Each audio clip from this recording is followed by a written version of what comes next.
Assalamualaikum warahmatullahi wabarakatuh. Alhamdulillahirabbil alamin, hamdan katsiran thayyiban mubarakan fihi kama yuhibbu rabbuna wa yarda. Allahumma shalli wa sallim ala habibina al-Mustafa Muhammad bin Abdullah al-Amin sallallahu alaihi wasallam wa ala alihi washabbihi ajma'in. Yaqulullahu tabaraka wa ta'ala, a'udzu billahi minasyaitonir rajim. وَإِذَا قِيلَ لَهُمْ تَعَالَوْا يَسْتَغْفِرْ لَكُمْ رَسُولُ اللَّهِ رُءُوسَهُمْ وَرَأَيْتَهُمْ يَصُدُّونَ وَهُمْ مُسْتَكْبِرُونَ سَوَاءٌ عَلَيْهِمْ أَسْتَغْفَرْتَ لَهُمْ أَمْ تَسْتَغْفِرْ لَهُمْ لَن يَغْفِرَ اللَّهُ لَهُمْ إِنَّ اللَّهَ لَا يَهْدِي الْقَوْمَ الْفَاسِقِينَ وَمَا الَّذِينَ يَقُولُونَ لَا تُنْفِقُوا عَلَى مَا عِندَ رَسُولِ اللَّهِ حَتَّى يَنفَضُّوا وَلِلَّهِ خَزَائِنُ السَّمَاوَاتِ وَالْأَرْضِ وَلَكِنَّ الْمُنَافِقِينَ لَا يَفْقَهُونَ يَقُولُونَ لَئِن رَّجَعْنَا إِلَى الْمَدِينَةِ لَيُخْرِجَنَّ أَعَزُّ مِنْهَا الْأَذَلَّ وَلِلَّهِ الْعِزَّةُ وَلِرَسُولِهِ وَلِلْمُؤْمِنِينَ وَلَكِنَّ الْمُنَافِقِينَ لَا يَعْلَمُونَ. Amma ba'd. Alhamdulillah, ma'asyiral muslimin wal muslimat yang dirahmati Allah Ta'ala. Bersyukur kepada Allah di pagi yang berbahagia ini kita masih dibangkitkan kembali dari mati kecil kita untuk sama-sama mengawali hari ini dengan bertakarub kepada Allah. Dan seafdal takarub adalah menjalankan sholat 5 waktu berjamaah, bil khusus sholat subuh. Kemudian Allah juga masih mudahkan kita sama-sama duduk dalam majelis tafsir yang insyaallah hari ini lanjutan dari surat atau suratul munafiqun. Allah Ta'ala berfirman, wa idza qila lahum ta'alu yastaghfir lakum rasulullah. Wa idza qila lahum, dan apabila dikatakan lahum kepada mereka, mereka yang dimaksud adalah orang-orang munafikun, ta'alu, mari kemari sama-sama beriman kepada Allah Subhanahu wa ta'ala. Yastaghfir Rasulullah, yastaghfir lakum Rasulullah. Semoga Rasul sallallahu alaihi wasallam memohonkan ampun untuk kalian. Itu dakwah daripada kalangan kaum muslimin. Jadi kalangan para sahabat mengajak orang-orang munafik, orang-orang munafikun untuk sama-sama betul-betul beriman kepada Allah dan Rasulnya, bertobat atas segala perbuatan yang mereka telah lakukan. Agar apa? Agar Rasulullah memohonkan ampun untuk orang-orang munafik. Ini dakwah daripada kalangan kaum muslimin, dan ini menunjukkan sikap baik orang-orang yang beriman, bahkan kepada orang-orang yang munafik sebenarnya. Tapi apa yang terjadi? Allah mengatakan, law ru'usahum wa ra'aitahum yasudduhu wa hum mustakbirun. Tetapi apa yang terjadi? Mereka membuang muka. Mereka memalingkan kepala, artinya mereka membuang muka. Aslinya adalah mereka berpaling kepalanya, membuang muka daripada orang-orang yang beriman. Kenapa? Mereka menganggap remeh perkara tersebut. Wa ra'aitahum yasuddun, dan kau melihat mereka menghalangi manusia dari jalan kebenaran. Wahum mustakbirun, dan mereka adalah orang-orang yang sombong. Jadi yang menghalangi mereka untuk beriman kepada Rasul, untuk tunduk dan taat kepada Rasulullah SAW, tentunya kepada Allah Subhanahu wa Ta'ala, adalah sifat sombong dalam diri mereka. Jadi mereka masih ada perasaan bahwa mereka ini orang-orang yang tinggi nilainya, yang lebih mulia dibandingkan orang-orang yang beriman dari kalangan para sahabat, bahkan daripada Rasulullah sallallahu alaihi wasallam. Wa iyadzubillah. Itulah anggapan yang tercela. Itulah anggapan merasa dirinya lebih baik. Karena orang sombong itu yang menjadi sebab adalah apa? Merasa lebih baik. Mirip persis dengan perkataan iblis. Bagaimana aku bersujud kepada Adam, ya Rabb, khalaqtahu min tin wa khalaqtani min nar. Kau ciptakan Adam dari unsur tanah dan ciptakan aku dari unsur api, dan dianggap unsur api itu lebih baik daripada unsur tanah. Inilah kias pertama yang batil yang pernah ada di muka bumi ini. Nah, begitu juga perkataan orang-orang Yahudi terhadap orang-orang Nasara. Orang Nasara terhadap orang Yahudi. Wa qalatil yahudu laysa Nasara ala syai'in. Berkata orang-orang Yahudi, orang Nasara enggak ada apa-apanya. Begitupun sebaliknya. Orang Nasara mengatakan orang Yahudi tidak ada apa-apanya. Nah, landasan inilah yang kemudian menganggap dirinya lebih baik daripada orang lain. Makanya ketika diajak untuk beriman, mereka berpaling. Mereka berpaling, tidak mau mengikuti ajakan orang-orang yang beriman untuk beriman kepada Allah dan Rasul-Nya. Dan itulah hakikat daripada kesombongan.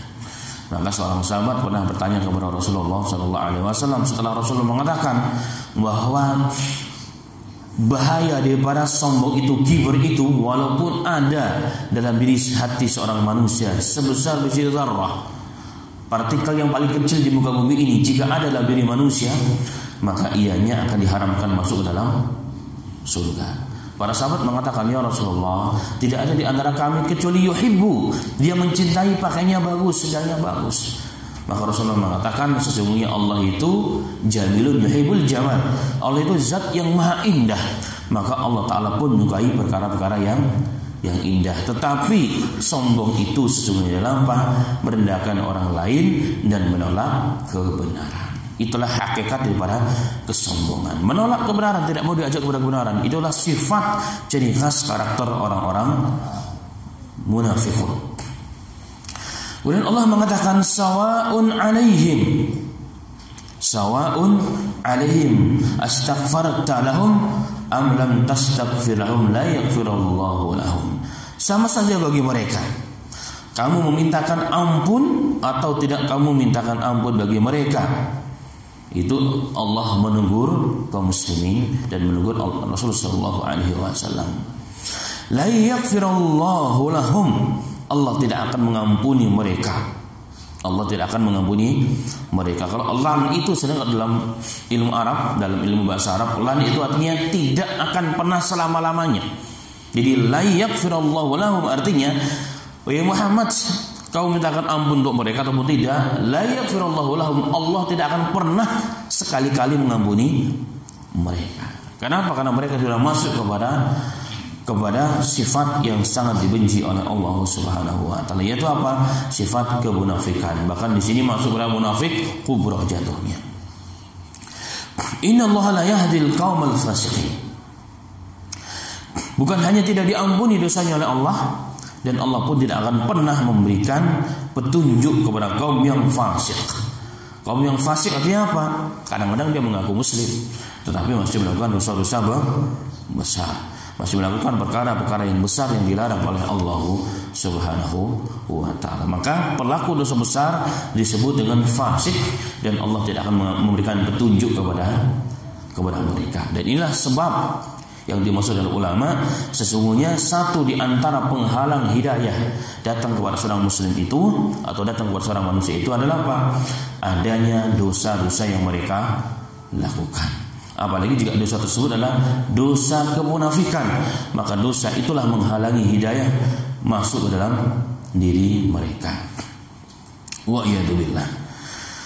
Para ulama salaf dari kalangan para sahabat tentunya, dan para tabi'in, dan para ulama-ulama ahli tafsir, ayat ini sesungguhnya menyebutkan yang dimaksud ayat ini adalah Abdullah bin Ubay bin Salul, dengan riwayat-riwayat yang cukup banyak.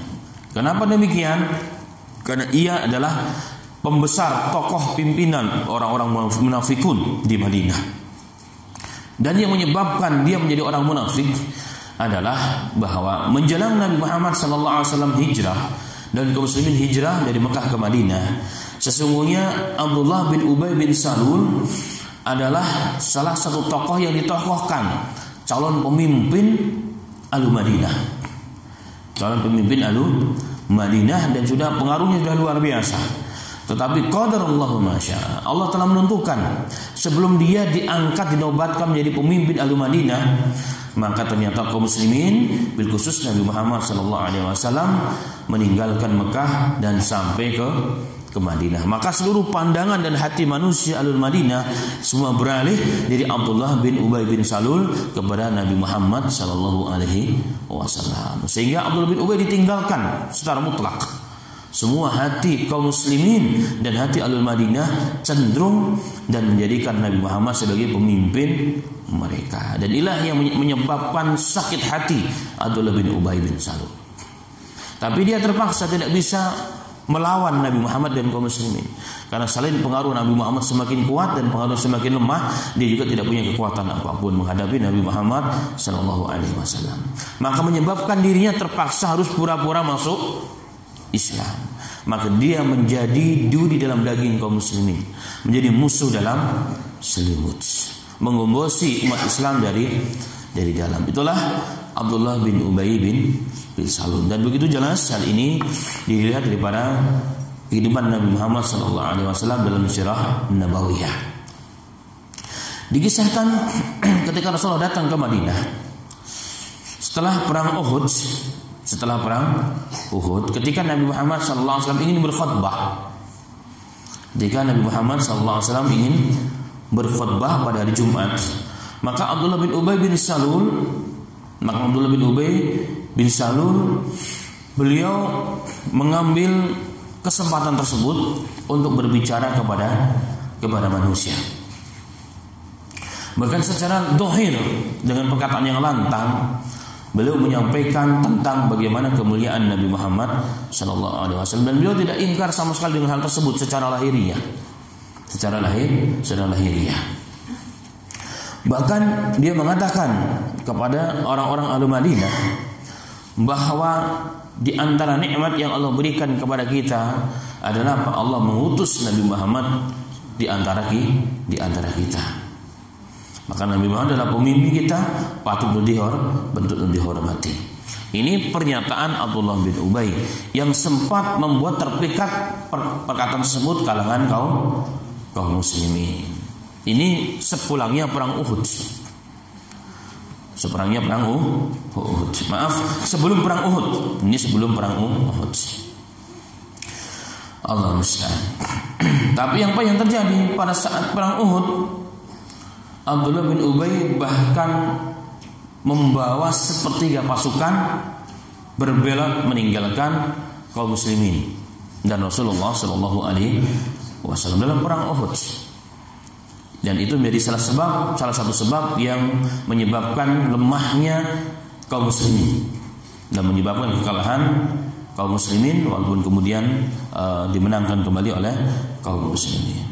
Dan ini fakta. Maka begitulah orang-orang munafik, selalu perkataannya berbeda dengan perbuatan dan fakta yang ada di lapangan. Dan hal tersebut menjadi sifat khusus orang-orang munafikun dari dahulu hingga akhir zaman. Dan kisah ini sesungguhnya memang menceritakan kondisi Rasulullah dan kaum muslimin dan Abdullah bin Ubay bin Salul. Tetapi sesungguhnya ini juga peringatan kepada kita semuanya, bahwa pada setiap perjuangan, dalam setiap perjuangan Islam, perjuangan dakwah menegakkan kebenaran, menegakkan sunnah Rasul sallallahu alaihi wasallam, selalu ada orang-orang yang mirip dengan Abdullah bin Ubay bin Salul. Kelihatannya dohirnya baik, menolong, tapi di dalamnya menusuk, menggunting dalam lipatan. Jadi menusuk dari belakang. Itulah orang-orang munafikun. Dan itu semuanya sesungguhnya sebagai ujian juga bagi kaum muslimin, agar ketahuan mana yang betul-betul beriman, mana yang betul-betul beritiba, dan mana orang-orang yang munafik yang mengikuti perilaku mereka. Wa iyadillah. Dan sering terjadi melihat perbuatan Abdullah bin Ubay bin Salul ini, para sahabat geram melihat hal tersebut. Makanya dalam beberapa riwayat, ketika melihat Abdullah bin Ubay bin Salul yang selalu menyakiti Rasul, yang selalu menggembosi semangat kaum muslimin, maka Umar bin Khattab radhiyallahu anhu, manusia yang sangat pemberani tersebut, bahkan pernah meminta izin kepada Rasulullah sallallahu alaihi wasallam untuk memenggal leher si Abdullah bin Ubay bin Salul. Begitu marahnya. Itulah seorang Umar. Umar enggak bisa melihat orang munafik kayak begitu. Dia minta izin, ya Rasul, adinli ya Rasul an adriba unuqahu. Ya Rasulullah, izinin anakku ya Rasul, akan ku penggal Abdullah bin Ubay bin Salul. Yang selalu menyakiti engkau ya Rasulullah. Subhanallah, luar biasa. Jadi beliau tidak mau ada orang munafik, apalagi hidup bersama manusia terbaik Nabi kita Muhammad sallallahu alaihi wasallam. Tapi Nabi Muhammad sallallahu alaihi wasallam beliau menjawab, "Fa kaifa idza tahaddasa an-nasu ya Umar anna Muhammadan yaqtulu ashabahu?" La, walakinna nadi ya Umar fil ruhil. Subhanallah. Rasulullah SAW dengan jelas mengatakan, wahai Umar,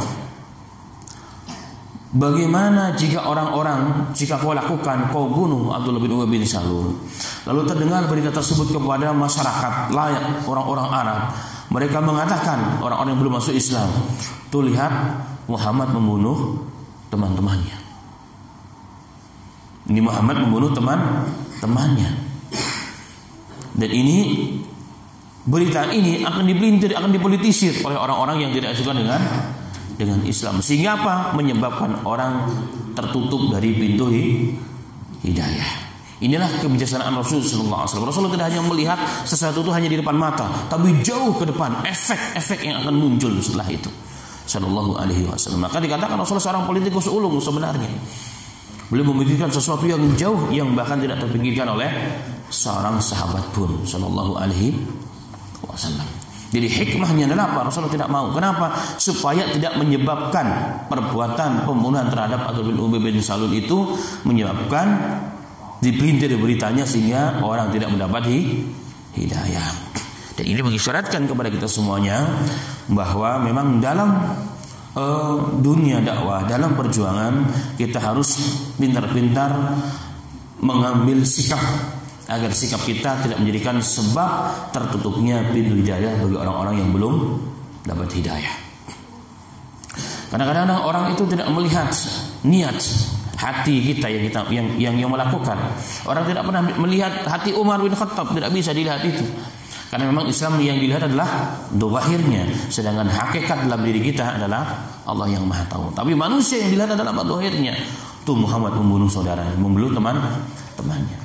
Bagi kita ngeri nanti kalau masuk Islam ternyata nggak sesuai dengan apa yang diinginkan Rasulullah, dibunuh juga kita. Kan jadi takut. Inilah sikap Nabi kita Muhammad sallallahu alaihi wasallam. Ma'asyiral muslimin yang dirahmati oleh Allah Subhanahu wa taala. Inilah sikap-sikap yang muncul. Dan juga dalam beberapa kejadian yang direkam oleh sejarawan, oleh Imam Abu Bakar Al-Baihaqi pernah meriwayatkan bahwa Abdul bin Ubay juga pernah menjadikan sebab terjadinya cekcok antara kaum muslimin Ahlul Ansar dan Ahlul Muhajirin. Maka orang Ansar memanggil teman-teman orang Ansar, ya Ansar, wahai orang-orang Ansar. Orang Muhajirin juga demikian, wahai Muhajirin, bantu aku. Kemudian hal tersebut terdengar beritanya kepada Nabi Muhammad sallallahu alaihi wasallam. Maka Rasulullah SAW mengatakan, ma balu dakwal jahiliyah. Mengapa kalian tetap masih melakukan perkara-perkara dan seruan jahiliyah?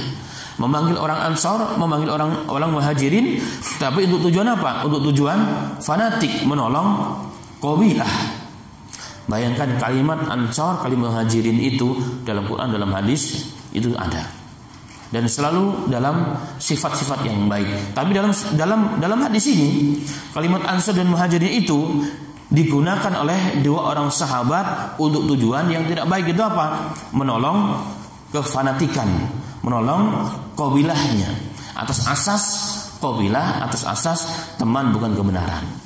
Sehingga Rasulullah mengatakan, da'uha fa innaha mumtinatun. Tinggalkanlah seruan ini wahai kaum muslimin, karena sesungguhnya seruan ini adalah seruan yang sangat busuk, karena ia berasaskan kefanatikan. Maka dalam hadis yang sahih Rasulullah SAW pernah mengatakan ketika ditanya, ya Rasulullah, siapakah orang yang berjuang di jalan Allah dan mati syahid? Rasulullah mengatakan, orang yang berjuang di jalan Allah litakunu kalimatullahi al-ulya, Orang yang berjuang di jalan Allah dengan tujuan meninggikan kalimat Allah, jika dia mati syahid. Dialah pejuang yang sesungguhnya.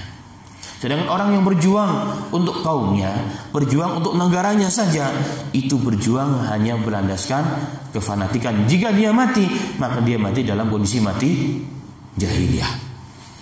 Makanya sering saya sampaikan, para pahlawan itu ada yang mati sebagai syuhada, tetapi tidak sedikit orang yang mati sebagai orang yang mati dalam kondisi jahiliyah. Kenapa demikian? Karena mereka memperjuangkan hanya semata-mata negara dan bangsanya, bukan atas asas karena di atasnya ada Islam dan ada perintah Allah. Nah, inilah yang membedakan.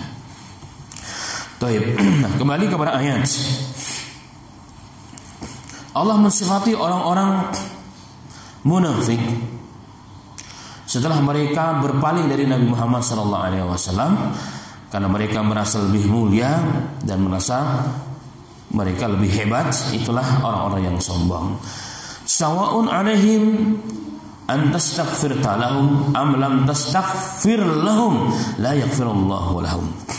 Jadi ajakan kaum muslimin adalah tadinya mengajak orang-orang munafik untuk taubat, kembali kepada Allah dan Rasulnya, agar Rasulullah memberikan ampun atas dosa yang pernah melakukan kepada Allah. Tapi Allah mengatakan, wahai Muhammad, sama saja. Kau mintakan ampun untuk mereka, amalam tastaghfir lahum, ataupun tidak mintakan ampun untuk mereka, la yaghfirullahu lahum, sekali-kali mereka tidak pernah diampuni oleh Allah Subhanahu wa ta'ala. Dan ini dalil lagi orang munafik itu tidak bertaubat dan tidak pernah meninggalkan perbuatannya 100%, maka sesungguhnya mereka tidak akan pernah diampuni dosanya oleh Allah Subhanahu wa ta'ala. Dan itu perbuatan dosa. Innallaha la yahdil qaumal fasiqin, dan Allah tidak pernah memberikan petunjuk kepada orang-orang yang fasik. Kemudian Allah mengatakan, humul ladina yaqulun la tunfiqu ala ma 'inda rasulillahi hatta yanfaddu. Humul ladina yaqulun, mereka lah orang-orang yang mengatakan, yakni orang-orang munafik. Mereka lah orang-orang yang mengatakan, orang-orang munafik, la tunfiqu ala ma 'inda Rasulillah. Wahai orang-orang Ansar, jangan kau infak, jangan kau bantu orang-orang yang dekat dengan Rasulullah. Siapa yang dimaksud? Orang-orang Muhajirin. Orang-orang yang telah meninggalkan segala-galanya karena Allah dan Rasulnya di Mekah, yang sekarang bersama Rasulullah, bukan ikut hidup bersama kalian. Jangan kau bantu mereka. Jangan kau bantu mereka. Apa tujuannya? Hatta yang faddu, supaya mereka lari dari Rasulullah. Jadi menghalangi manusia untuk berbuat baik, berinfak di jalan Allah. Apa tujuannya? Ternyata yang ada dalam hati mereka, agar orang-orang yang di sisi Rasulullah ini pergi meninggalkan Rasulullah SAW, karena merasa tidak dibantu, merasa tidak diperhatikan, merasa orang-orang Ansar juga bukan dari bagian mereka. Jadi begitu sangat kotor tujuan mereka, subhanallah. Sudah tidak berbuat baik, tapi menghalangi orang untuk berbuat baik. Tujuannya apa tadi? Supaya Islam ini nggak berkembang, supaya Islam ini ditinggalkan oleh umat. Inilah tujuan yang sangat-sangat tercela dalam Islam. Kemudian Allah membalas dengan firman-Nya, walillahi khazainus samawati wal ard walakinnal munafiqina la yafqahun. Walillahi, dan bagi Allah, khazain, perbendaharaan yang di langit dan juga yang di bumi. Perbendaharaan Allah di langit dan di bumi. Walakinnal munafiqina la yafqahun, akan tetapi orang-orang munafik mereka tidak pernah paham mengenai hal tersebut. Jadi mereka pahami ada yang dhahir, padahal penguasa langit dan bumi, harta, benda, kekayaan semua adalah milik Allah Subhanahu wa ta'ala. Jika Allah berkehendak, Allah akan berikan kepada siapa saja. Tapi jika Allah tidak berkehendak, Allah akan tahan hal tersebut kepada siapa saja. Inilah di antara sifat orang-orang munafikun. Ini menghalangi orang dari berbuat baik, dari orang-orang yang ingin menolong para pejuang-pejuang Allah Subhanahu wa ta'ala. Tujuannya satu, agar Islam ditinggalkan. Wa ayyadzubillah. Na'udzubillah min dzalika. Kemudian yaquluna la in raja'na ila al-madinati lanukhrijanna 'azzu minha al-adall. Subhanallah. Ketika mereka dalam peperangan, mereka mengatakan, setelah kita nanti pulang ke Madinah, Setelah kita nanti pulang ke Madinah, ke tempat kita, mereka mengatakan la yukhrijannal a'azzu minhal adal. Maka benar-benar orang-orang yang mulia, orang-orang yang kuat akan mengusir orang-orang yang lemah. Jadi orang-orang Muhajirin ada niat mau diusir oleh Abdul bin Ubay bin Salul dan orang-orang munafikun. Dia ingin menjauhkan mereka dari kota tersebut. Kalau bisa jangan tinggal di kota tersebut. Jadi mereka ingin mengusir. Jadi orang-orang yang munafik itu memang tidak suka ada kebenaran. Maunya mereka dijauhkan daripada orang-orang yang menganggap akan mempengaruhi dan atau akan menghambat pergerakan daripada orang-orang munafikun. Jadi selalunya ma'asyiral muslimin, pemimpin yang baik itu oleh orang munafik akan dijauhkan dengan pengikut-pengikut yang baik. Itu sifat orang-orang munafik. Jadi pemimpin di sini siapa? Nabi Muhammad. Orang-orang yang baik siapa? Pengikutnya orang-orang Muhajirun dan orang-orang Ansar akan dijauhkan oleh orang munafik, akan dipisah dengan berbagai macam cara yang mereka lakukan. Maka Allah mengatakan walillahil izzatu walirrasuli walil mu'minin. Tetapi ketahuilah wahai manusia, sesungguhnya kemuliaan itu bukan milik manusia, tapi milik Allah dan Rasulnya, dan bagi orang-orang mukmin. Walakinnal munafiqina la ya'lamun. Tetapi sayang orang-orang munafik itu mereka tidak pernah mengetahui hal tersebut. Jadi apapun yang mereka lakukan sesungguhnya tidak akan mempan. Kenapa? Karena penguasa langit dan bumi Allah yang memberikan kemuliaan Allah Subhanahu wa taala. Yu'izzu man tasya, Allah akan memberikan siapa saja yang dikehendaki. Yu'izzu man yasha, dan akan mencabut dari siapa saja yang dikehendaki oleh Allah Subhanahu wa taala. Allahu jalla jalaluhu. Kemudian Allah mengatakan, ya ayyuhalladzina amanu la tulhiku amwalukum wala auladukum an dzikrillah. Setelah Allah mengisahkan usaha orang-orang munafik menghalangi kaum muslimin, khusus orang-orang Ansar, untuk berinfak di jalan Allah, membantu saudara-saudaranya dari kalangan Madinah, maka Allah mengingatkan, ya ayyuhalladzina amanu, wahai orang-orang yang beriman, la tulhikum amwalukum wala auladukum an dzikrillah.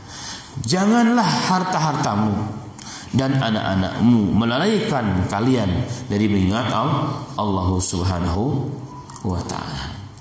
Wa man yaf'al dzalika fa ulaika humul khasirun. Maka barang siapa yang melakukan hal tersebut, fa ulaika humul khasirun, maka mereka itulah orang-orang yang rugi. Mereka itulah orang-orang yang rugi, kata Allah Subhanahu wa taala. Nah, pada ayat ini adalah anjuran. Pada ayat ini adalah anjuran agar orang mau berinfak di jalan Allah Subhanahu wa taala. Jadi berinfak di jalan Allah Subhanahu wa taala. Orang yang tidak berinfak, orang yang tidak mau berinfak, menjadi orang-orang yang terlalaikan dengan harta benda mereka, dan mereka itulah orang-orang yang rugi kelak di akhiratnya Allah Subhanahu wa taala. Dan ini dalil bahwa infak yang dilakukan oleh kita sesungguhnya bukan untuk Allah, tapi untuk kita sendiri. Dan Allah mengatakan wa anfiqu mimma razaqnakum, dan berinfaklah wahai manusia mimma razaqnakum, dengan apa yang telah kami rezekikan kepada kalian. Jadi memberikan rezeki adalah Allah. Kita coba diperintahkan menyampaikan rezeki tersebut kepada yang berhak. Min qabli an ya'tiya ahadakumul mautu. Dia berinfaklah kalian wahai kaum muslimin dengan rezeki yang telah kuberikan kepada kalian sebelum datang masanya, di mana salah seorang di antara kalian datang kematian kepadanya. Jadi jangan sampai kematian dahulu datang baru kali ini berinfak, jangan. Sehingga orang tersebut akan mengatakan, kata Allah, wa yaqul rabbi laula akhartani ila ajalin qarib. Ya Rabb, seandainya kau takhirkan saja untuk waktu yang sejenak,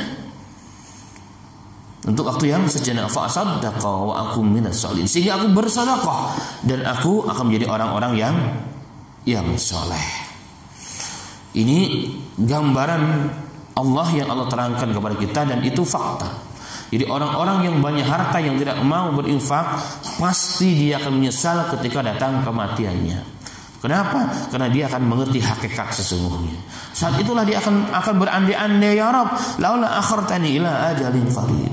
Ya Rabb, seandainya kau akhirkan sejenak saja ya Rabb. Untuk apa?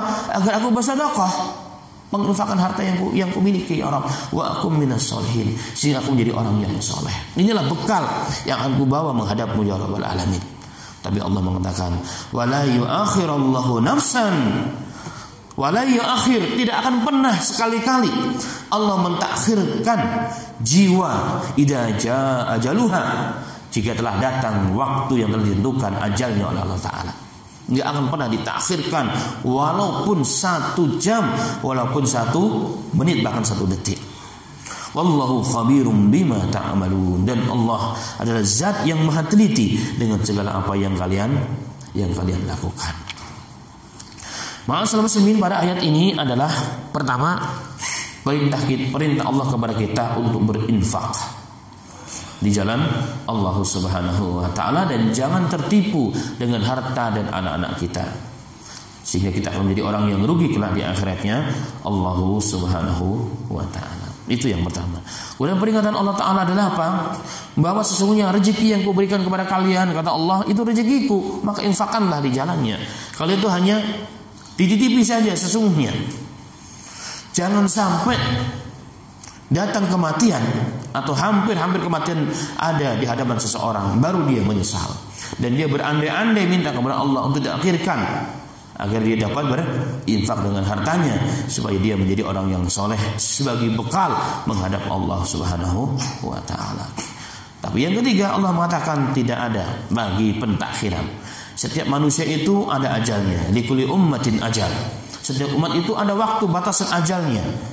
Idza jaa ajaluhum, dan apabila datang ajal yang telah ditentukan Allah kepada mereka, la yastakhiruna sa'atan wa la yastaqdimun, maka tidak akan ditakhirkan walaupun 1 menit, bahkan 1 detik, dan juga tidak akan pernah dimajukan sebelum datang masanya. Kemudian catatan di sini pada ayat ini, kenapa orang yang mau mati, yang dia merasa belum cukup bekalnya, padahal dia punya harta banyak, dia minta ditakhirkan untuk bersedekah, bukan minta untuk sholat. Itu jadi pertanyaan. Padahal kita tahu amalan yang paling tinggi di muka bumi adalah apa? Sholat. Tapi kenapa ayat ini tidak mengatakan, ya Allah takhirkanlah aku ya Rabb, agar aku sholat dulu walaupun 1-2 rakaat. Tapi di sini dia mengatakan, ya Rabb takhirkan aku agar aku dapat shadaqah, agar aku dapat bersedekah. Kenapa bukan sholat, tapi sedekah yang diinginkan oleh orang yang mau mati, yang sudah menyesal, yang menyesali di akhir hayatnya. Para ulama mereka menjawab bahwa amalan sholat, puasa, baca Quran, zikir, amalan sangat mulia. Tapi itu amalan yang bersifat infiradi, individu, hanya untuk dirinya. Enggak ada pengaruh apa-apa untuk orang lain. Sedangkan bersedekah adalah amalan yang membuat efek muta'addi, yang bisa bukan hanya kebaikannya untuk orang yang berinfak, tapi juga bagi orang yang menerima infak dan sedekah tersebut. Nah, di sini artinya berarti gambaran kepada kita, amalan yang paling afdal adalah amalan yang memberikan manfaat bagi orang lain, bukan hanya diri kita, tapi bagi orang lain. Dan amal tersebut adalah amalan sedekah. Amalan sedekah adalah amalan yang paling tinggi, bahkan ianya diandai-andaikan bagi orang yang sudah menjelang kematiannya, yang tidak bersedekah selama hidupnya, orang-orang yang bakhil. Dan manfaatnya besar, apalagi jika sedekah tersebut tepat diberikan kepada orang-orang yang tepat. Bukan hanya pahala sedekah didapatkan, tapi pahala jariah, amal jariah yang akan mengalir sampai walaupun dia sudah masuk ke dalam liang kubur. Nah, inilah yang diinginkan oleh orang-orang yang mau meninggal dunia, yang menyesali selama hidupnya menjadi orang yang bakhil. Jadi mereka menginginkan apa? Berarti amalan yang bersifat jariah ternyata. Jadi amalan jariah itulah amalan yang akan membantu orang yang sudah mati. Tapi kalau sholat, walaupun sholat sudah selesai, pahala sholat tersebut sudah nggak bisa lanjut. Baca Quran, setelah selesai baca Quran sudah habis. Itu yang pertama. Yang kedua, baca Quran, puasa, sholat juga belum tentu diterima. Perlu ilmu, perlu banyak hal. Tapi kalau sedekah yang penting halal dan ikhlas, selesai.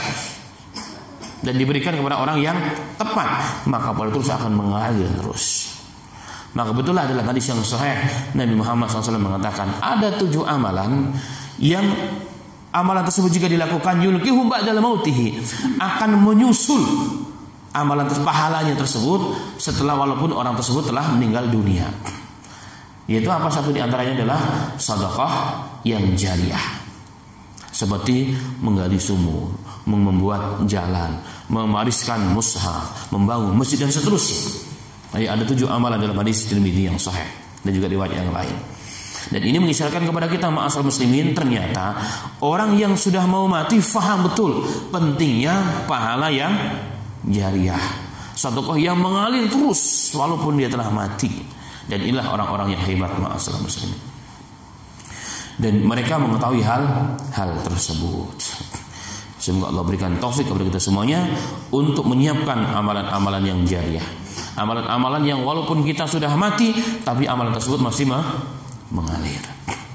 Jangan sampai yang kita tinggalkan hanya dosa jariahnya saja. Dosa jariahnya ada, tapi amal jariahnya tidak ada. Ini orang yang menyesal. Maka Al-Imam Syatibi dalam I'tisam beliau mengatakan bahwa tuba liman mata wa matat dunub. Beruntunglah orang yang mati pula dosanya. Selama hidupnya orang berbuat zina, setelah dia mati maka dosa dia stop. Orang tidak sholat selama hidupnya, orang tidak zakat, tidak haji walaupun dia mampu. Ketika dia mati maka stop dosa tidak sholatnya, dosa amal-amal yang lainnya. Ini beruntung katanya. Jadi orang yang berbuat, orang yang mati dan berhenti dosanya, orang yang sangat beruntung. Dosa apapun itu bentuknya, kata beliau rahmatullahi alaih. Fawailut tawil, dan kecelakaan yang sangat panjang yang tidak ada ujung dan pangkalnya.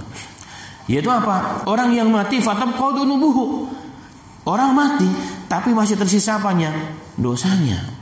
Ila mi'ati sanatin atau ila mi'ati sanatin, sampai 100-200 tahun, bahkan sampai hari kiamat, sehingga akan menambah azab di dalam kuburnya. Wah, itu ini yang disebut dengan apa? Dosa jariah.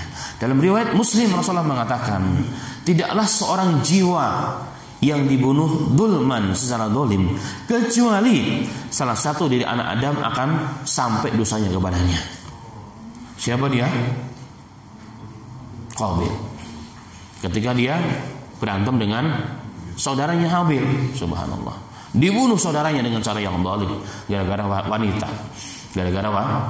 Maka Rasulullah mengatakan tidak ada manusia sampai akhir zaman yang dibunuh secara dolim, maka dosa tersebut selain dia mendapatkan akan sampai juga dosanya kepada salah seorang daripada anak Adam. Kenapa Rasulullah mengatakan dialah orang yang pertama kali mencontohkan, mensunahkan pembunuhan manusia secara dolim. Dan ini harus kita sadari ma'asyiral muslimin. Makanya amalan yang bersifat jariah, kebaikan jariah, pahala jariah itu harus kita punya sebelum kita mati. Investasi kita harus siapkan, itu harus ada. Bayangkan, Quran ini adalah hak. Orang yang mau mati pun sadar, saya perlu amal jariah dengan bersedekah di jalan Allah Subhanahu wa ta'ala. Pertanyaan bagi kita semuanya, sudah berapakah yang kita siapkan untuk sedekah jariah? Untuk amalnya jariah. Kalau kita mengandalkan sholat kita belum tentu diterima. Kenapa? Ilmunya mungkin kurang, ikhlasnya mungkin kurang, banyak bolong masuk, baca Qur'annya masih belum, salatnya apalagi, dan seterusnya. Tapi dengan sedekah jariah yang penting halal, yang penting sahih, kita punya harta tersebut dan kita ikhlas karena Allah, maka insya Allah amalan tersebut, pahala tersebut akan mengalir kepada kita sampai hari kiamat. Maka beruntung, amalnya banyak, sedekah jariahnya juga banyak. Mereka lah orang-orang yang hebat di sisi Allah Subhanahu wa ta'ala.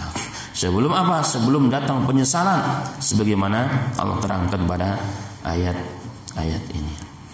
Penyesalan tersebut pasti ada. Bahkan dalam ayat yang lain Allah mengatakan, hatta idza jaa ahaduhumul maut qala rabbi irji'un la'ali a'malu shalihan fima taraktu kala innaha kalimatun wa qailuha wa min waraihim barzakhun ila yaumi yub'atsun. Allah juga mengatakan, dan demikianlah keadaan orang-orang yang tidak beriman di dunia. Orang-orang yang tidak mengisi hidupnya dengan ketaatan kepada Allah dan Rasul-Nya. Hatta idza jaa ahadahumul maut, ketika datang kematian kepada salah seorang di antara mereka. Mereka mengatakan, qala rabbirji'un, ya Rabb, kembalikan aku ya Rabb ke dunia. Untuk apa? La'alli a'malu shalihan, agar aku dapat beramal saleh. Amal saleh yang dimaksud adalah apa tadi? Bersedekah. Karena Quran itu, tafsir Quran bil Quran itu yang paling afdal. Jadi amal saleh apa yang dimaksud di sini? Amal salehah sedekah. Fima taraktu, inilah amal yang pernah aku tinggalkan ya Rabb. Kalla, kata Allah Subhanahu wa ta'ala, oh tidak sekali-kali, enggak akan mungkin orang yang sudah mati akan kembali. Kenapa? Innaha kalimatun wa qailuha. Itu kalimat hanya begitu saja, perkataan hanya begitu saja yang tidak ada maknanya. Kenapa? Karena setelah orang mati di belakang mereka adalah apa? Barzakh. Ada alam barzakh, alam transit antara alam dunia dengan alam akhirat. Sampai kapan? Ila yaumi yub'atsun, sampai hari kebangkitan setelah dunia dan alam semesta ini dihancurkan oleh Allah Subhanahu wa ta'ala. Itulah penyesalan yang Allah terangkan, dan kalimat Allah adalah hak. Kalimat Allah adalah hak. Jadi semua orang yang enggak mempersiapkan sebelum kematian, semua akan menyesal dan ingin dikembalikan oleh Allah. Maka seandainya orang yang mati bisa bangkit, maka pertama kali yang mereka akan ucapkan adalah apa? Wahai manusia, siapkanlah amalan yang terbaik sebelum kalian balik kepada Allah. Tapi sayang, orang yang pergi nggak pernah balik, itu masalahnya. Satu saja kalau ada yang pulang, maka masuk ke dalam koran, masuk ke dalam grup, maka semua akan dicampur kepada manusia. Orang akan takut semuanya. Cuma sayangnya orang yang meninggalkan dunia nggak pernah balik-balik lagi. Itu jadi ujian bagi kita semuanya. Tapi mereka sudah mengerti hakikat kehidupan itu. Nah, kita yang belum. Semoga Allah Ta'ala bimbing kita semuanya menjadi orang-orang yang mempersiapkan kehidupan dunia ini dengan bekal yang banyak sebanyak-banyaknya sebelum kembali kepada Allah Subhanahu wa ta'ala, sehingga tidak menjadi orang yang menyesal sebagaimana digambarkan pada ayat-ayat yang tadi telah sama-sama kita simak dan kita dengarkan. Amin amin ya rabbal alamin. Demikian kajian kita pada pagi yang berbahagia ini. Mohon maaf jika ada kekurangan. Itu semata-mata datang dari saya dan syaitan. Saya berlindung kepada Allah Subhanahu wa